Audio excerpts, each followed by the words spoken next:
তোদের কোরআনে কি আছে?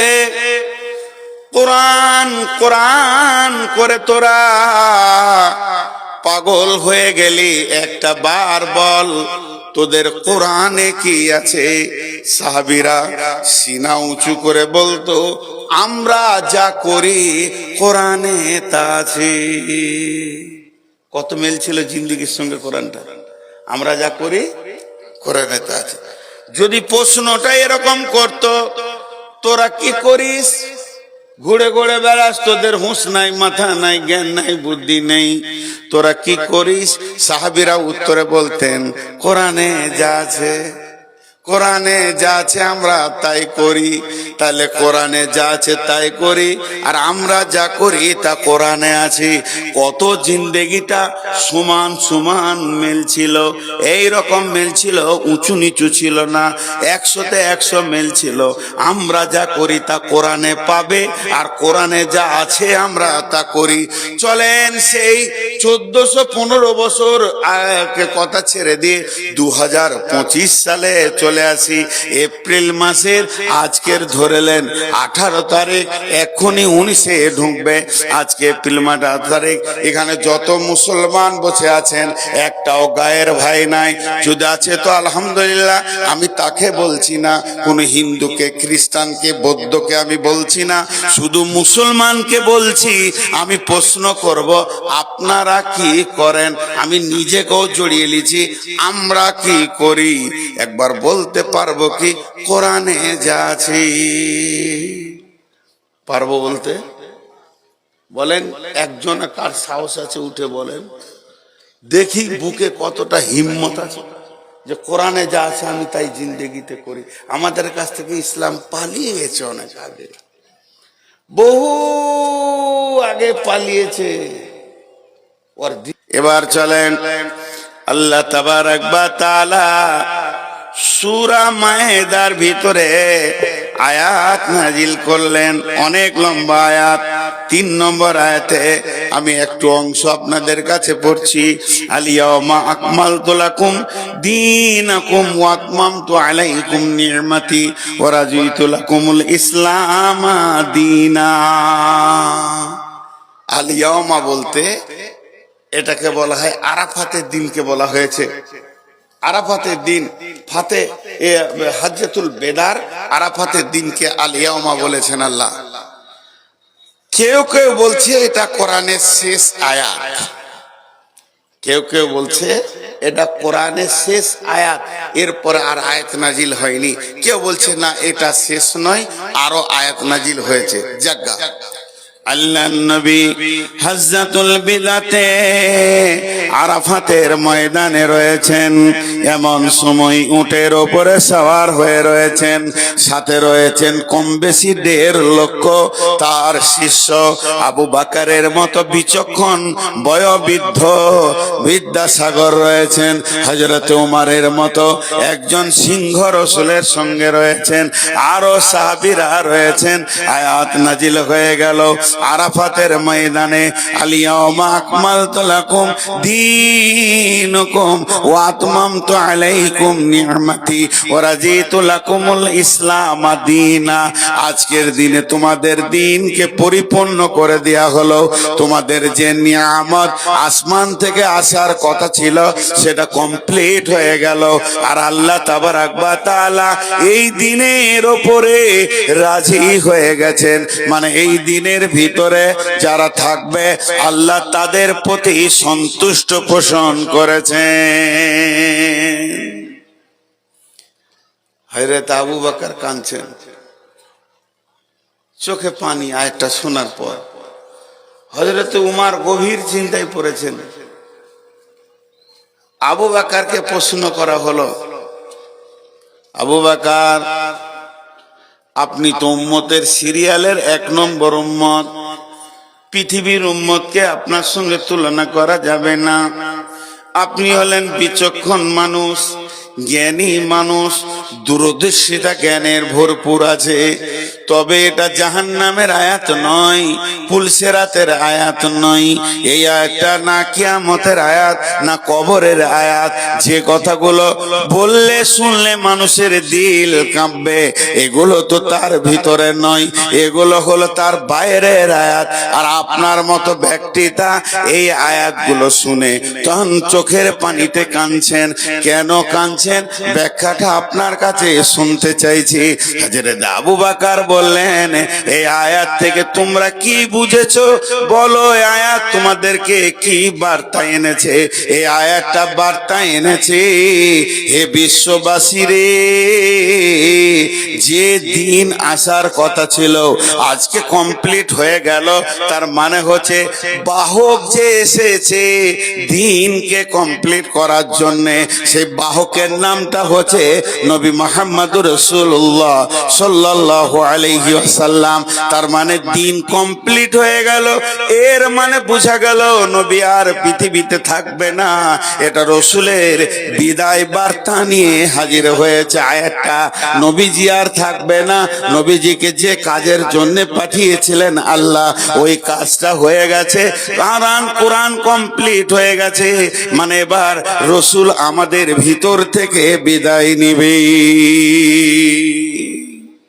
আমি কাঁদছি আর রসুলের দিন বেশি নাই, আমি এই জন্য কাঁদছি। হযরত উমরকে বলা হচ্ছে, আপনি কি বুঝলেন? হযরত উমর বলছেন, যখন গাছে লাগানো হয়, গাছ লাগানোর পর প্রতিদিন গাছের নতুন নতুন ডাল, নতুন নতুন পাতা বের হবে, গাছটা সুসজ্জিত হবে আর তার শাখা বের হবে। আর যেদিন গাছটাকে কেটে দেয়া হবে, জিন্দেগিটা ওর শেষ হয়ে যাবে, নতুন শাখা আর আসবে না, বরং পাতাগুলো ঝরে ঝরে ওই পরিমাণটা কমতে থাকবে। বন্ধুরে আমার, আপনাদের মসজিদের জন্য একটা গ্রিল বানাবেন, সেই গ্রিলটা হলো 10 ফুট বাই 5 ফুট, সুন্দর করে বানাতে দিয়েছেন। মিস্ত্রি যেদিন গ্রিলটা বানাতে শুরু করবে, ঝাল মারবে, একটা করে অ্যাঙ্গেল লাগাবে, ঝাল মারবে, গ্রিলটার ওজন বাড়তে বাড়তে বাড়তে বাড়তে বেড়ে যাবে। মিস্ত্রি যখন শেষ ঝাল মেরে দিয়ে বলে দেবে আপনাদের গ্রিল হয়ে গেছে, ছেড়ে নেন, সেই দিন থেকে ওজন বাড়া তো দূরের কথা, কমের দিকে আসতে থাকবে, জং ধরবে, ভেঙে যাবে, নষ্ট হবে, চলে যাবে, কমতে থাকবে। আল্লাহ তাবারাক ওয়া তাআলা তার নবীকে দিয়ে দিন কমপ্লিট করে দিয়েছেন। মার আর কোন নতুন আয়াত আসবে না, গাছের নতুন পাতা গজাবে না, অ্যাঙ্গেল নতুন লাগবে না, ইসলাম আর বাড়বে না, ইসলাম তার জায়গায় স্টপ হয়ে গেল। তবে জেনেলেন, যত দিন যাবে তত ইসলাম পেছন দিকে হাঁটবে, কমতে থাকবে, কমতে থাকবে। সাহাবীদের কালে যে দিন ছিল, আজকে কত জং ধরেছে, ওই দিন আর আমাদের কাছে নাই। আজকের মুসলমানদের রনডাঙ্গা বলেন, সুখদেবপুর বলেন, আর শখপুর বলেন, এইদিকে যতগুলো গাঁ আছে, কোন গায়ে লাইট দিয়ে খুঁজে আর দিন পাওয়া যাচ্ছে না। দিন নাই নাই, কমতে কমতে নাই চলে গেছে। সেই দিনটার নাম হলো ইসলাম। এই ইসলাম নামে যে প্রাসাদ,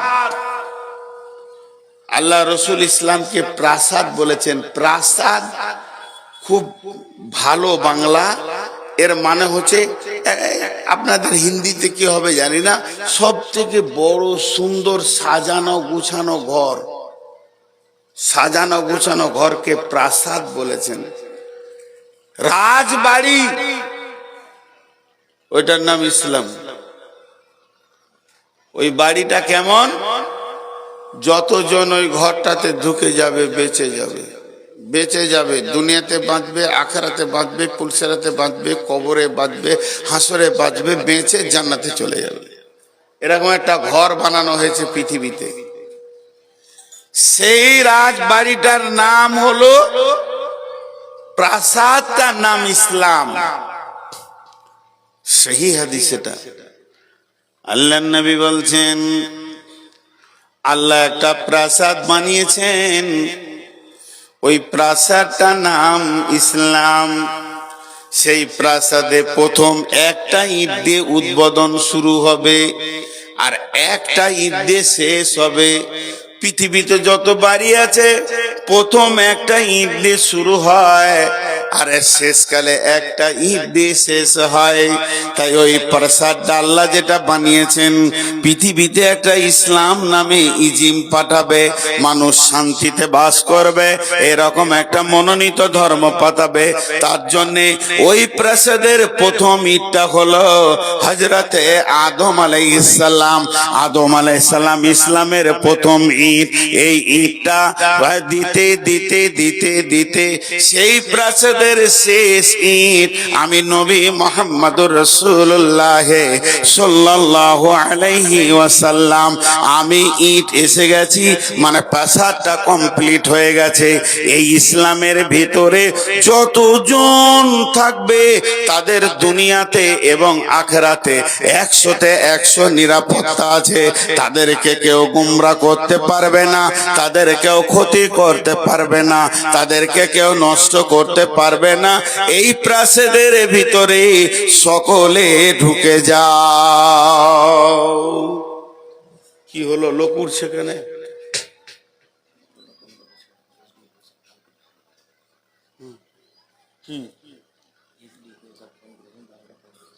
আচ্ছা, তা এই প্রাসাদটা, আমার কথাটা বুঝছেন কিনা একটুকু বুঝেন।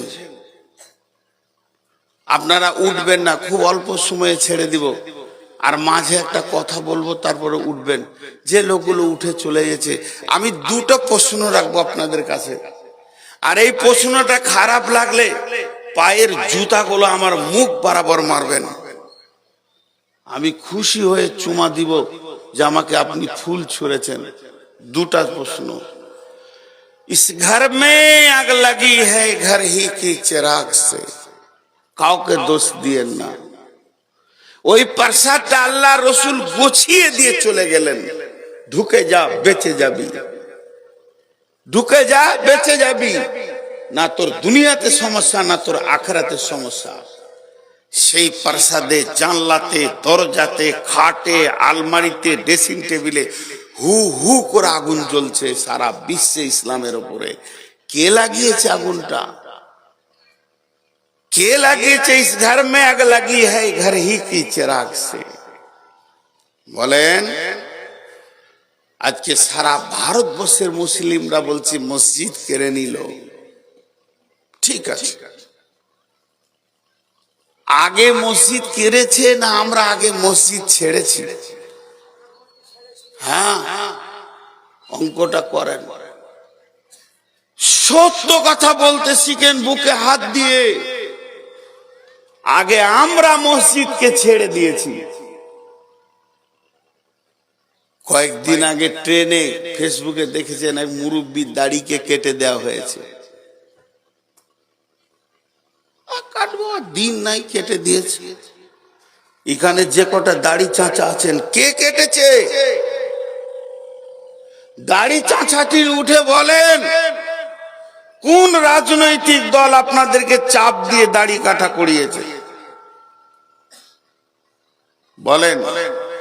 ইসলামকে আমরা যা ক্ষতি করেছি অন্য জাতি পারেনি এখনো অত ক্ষতি করতে। ইসলামকে আমরা গলা টিপে মেরে দিয়েছি।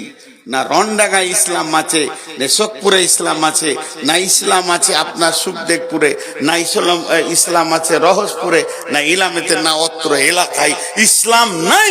ইসলাম নাই, মুখের দাবিটা খালি আছে। আমি লেকচার মারছি এখানে বসে, আমার কাছে ইসলাম নাই। আল্লাহর নবী বলছেন, তারাকতু ফীকুম আমরাইনি লান তাজিল্লুহুমা তামাসসাকতুম বিহিমা কিতাবাল্লাহি ওয়া সুন্নাতি রাসূলি। বিশ্ব নবী বলছেন, তোদের জন্য আমি দুটি রাস্তা ছেড়ে দিলাম। রেল লাইনের পাতিটা যেমন পাতা আছে, আপনার কিনা ইঞ্জিনিয়ার পেতে দিয়েছে, আপনি তিলভিটায় পাকুড়ে বসবেন, হাওড়া পৌঁছে যাবেন, কোনো চিন্তা নাই। একটা লাইনে বিশ্বনবী এত বড় ইঞ্জিনিয়ার ছিলেন, এই দুনিয়ার মাটি থেকে, পৃথিবীর মাটি থেকে দুটা লাইনকে পেতে দিলেন জান্নাতুল ফেরদাউস পর্যন্ত। তোরা এই লাইনে চেপে যা আর হুর হুর হুর করে চলতে থাক, আগে বাড়তে থাক। সারা পৃথিবী এসে তোর সামনে দাঁড়ালে কাটা যাবে, সে তোকে কাটতে পারবে না, আর তুই জান্নাতে ঢুকে যাবি। তাহলে একটা হলো কিতাব আল্লাহ, একটা হলো সুন্নাতে রাসূলি। আমাদের কাছে আল্লাহর কিতাব নাই, রসুলের সুন্নত নাই। এখন যদি একটা একটা করে দেখা যায় অনেক সময়ের ব্যাপার, কিন্তু একটা ছোট করে দেখায়। একটা বিয়ে বাড়িতে যান, বিয়ের সূচনা হলো আমার ছেলে আর কারো মেয়ে, কিংবা কার ছেলে আমার মেয়ে, সূচনা হলো মেয়ে দেখতে যেতে হবে। ইসলাম তখন থেকে মুখ খুলছে, কিভাবে দেখবি, কে দেখবি। 25টা বন্ধু নিয়ে যে মেয়েটাকে গোল করে বসিয়ে হো হো করে দেখছে আর আনন্দ করছে, উল্টা পাল্টি প্রশ্ন করছে, আনন্দ লুটছে। ইসলাম তখন থেকে বিদায় নিয়েছে, ওর ঘরে আর ইসলাম নাই। ক্যামেরা চলছে, এ চলছে, ও চলছে, একটা বিয়ে অনুষ্ঠানে ইসলাম নাই, কোনো অনুষ্ঠানে ইসলাম নাই আপনার আমার ঘরে। ইসলামকে তাওয়াক্কা করি না, আল্লাহর কালামকে এরকম আঙুল দেখেছি, তোর কথা চলবো না, সমাজের মতো করে চলবো। জি ভাই। আর আমাদের সব থেকে বড় অস্ত্র কি মুসলিমদের?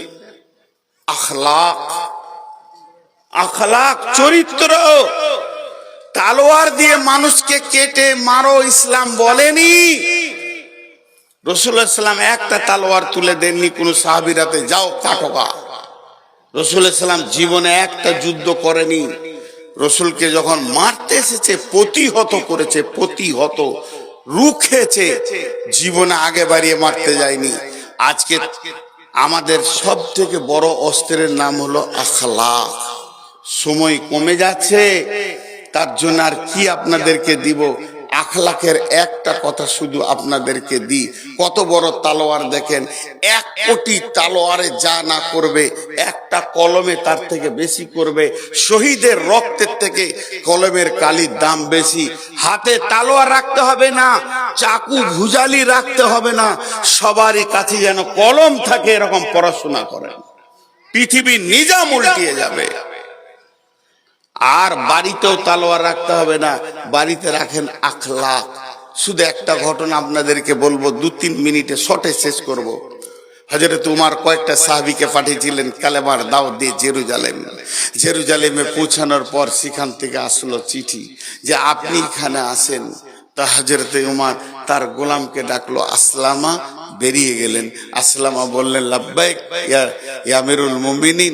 দুজন যাচ্ছেন, পালাক করবে চলছে। হযরত আসলামা উটটাকে সামনে নিয়ে বললেন, হুজুর চড়েন।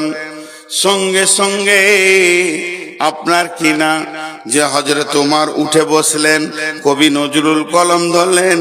কবি নজরুল বলছেন, হেরি পশ্চাতে চাহি তুমি চলিয়াছ রৌদ্র দগ্ধ দুর্মরু পথ বহি, জেরুজালেমের কেল্লা যেতায় আছে অবরোধ করি, বীর মুসলিম সেনা দল তব বহুদিন মাস ভরি, দুর্গের দ্বার খুলিবে তারা বলেছে শত্রু শেষে, উমার যদি গো সন্ধি পত্রে স্বাক্ষর দেয় এসে। যাক, আমি কবিতাটা বলবো না। একবার করে গোলাম মোটে চাপছে আর একবার করে আমিরুল মুমিনিন চাপছে। মুখটুক ধুয়েলে একবার করে উমার চাপছে, একবার করে গোলাম চাপছে। পালাক্রমে যেতে যেতে যেতে যেতে জর্ডান নদী যখন পৌঁছে গেছে ওই পারে জেরুজালেমের মেজর কোম্পানি সমস্ত সৈন্য নিয়ে দাঁড়িয়ে আছে, স্যালুট মারবে। ঠিক এমন সময় হযরতে আসলামা উপরে আছেন, উমার নিচে আছেন। আসলামাকে স্যালুট মেরেছে।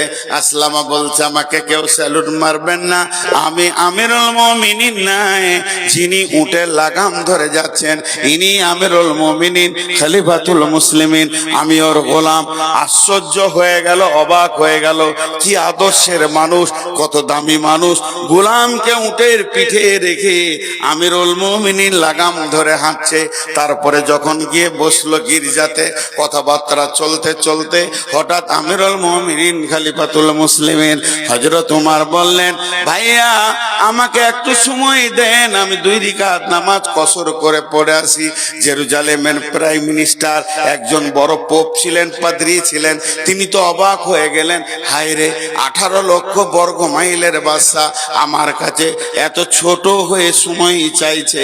তাই তিনি বললেন, আপনি কি আমাদের আঙ্গিনায় গির্জায় নামাজ পড়িলে কবুল হবে নাকি আল্লাহর দরগায়? হযরত ওমর বলিলেন, না, আমি যদি এখানে নামাজ পড়ি তাহলে লোক বুঝে নেবে উমর ইশারা করে গির্জাটাকে মসজিদ বানিয়েছে, এটা হতে পারে না। নহে কো ইসলামে ধর্ম, নহে যে আল্লাহর বিধান রসুলের ফরমান, নহে যে ইসলামে ধর্ম, নহে যে আল্লাহর বিধান আর এটা রসুলের ফরমান। করো গির্জারে মন্দিরে ভেঙে মসজিদে মুসলমান। গির্জা মন্দিরকে ভেঙে দিয়ে মসজিদ করলে সেখানে নামাজ হবে না। এমন কি যদি মুসলমান হাজি মানুষ 5 ওয়াক্তের নামাজি লোক যদি জায়গা না দেয়, জোর করে সেখানে মসজিদ করা যাবে না। অতএব আমি এখানে নামাজ পড়বো না, আমাকে বাইরে নামাজ পড়তে দাও। পাদ্রী আদর্শগুলো দেখলেন, কত বড় আদর্শ, 3টা আদর্শ চোখের কাছে এলো, আখলাক এলো। একটা কি, গোলামকে ইটের পিঠে দিয়ে উমর রশি ধরে হাঁটছে। 2 নম্বর কি, আমার মতো ছোট দেশে বাদশার কাছে ছোট্ট করেছে পারমিশন চাইছে। 3 নম্বর ওসিয়ত কি, 3 নম্বর আদর্শ কি, আমাকে বলল যে আমি গির্জায় নামাজ পড়বো না, বাইরে পড়বো, নচেত কালকে লোক অন্ধ সমাজ সবাই ভেবে নেবে খলিফা ইশারা করে নামাজ পড়তে বলেছে মানে গির্জাকে মসজিদ করো, এটা কোনোদিন হতে পারে না। তাই সেই পোপ বললেন, উমর আপনি হাতটা বাড়িয়ে দেন, আমি কালেমা পড়ে নিব, আশহাদু আল্লা ইলাহা ইল্লাল্লাহু ওয়া আশহাদু আন্না মুহাম্মাদান আবদুহু ওয়া রাসূলুহু। এত বড় দেশ, এত বড় রাজ্য, চরিত্র গুণে সেই পোপ বললেন, উমর জেরুজালেম জয় করলেন আপনি শাসন করবেন। মুসলমান আমরা জানি না আমাদের আখলাক নামে একটা অস্ত্র আছে। রসুলকে প্রশ্ন করা হলো, পৃথিবীতে এসেছেন কেন? নবীজি উত্তরে বলেছিলেন, আমি এসেছি আখলাক, আমি আখলাক শিখাতে এসেছি, মানুষকে মানুষ বানাতে এসেছি, আমি চরিত্র গঠন করতে এসেছি, নোংরা বানাতে আসিনি, খারাপ করতে আসিনি। তো মুসলমানদের প্রধান অস্ত্র হলো চরিত্র।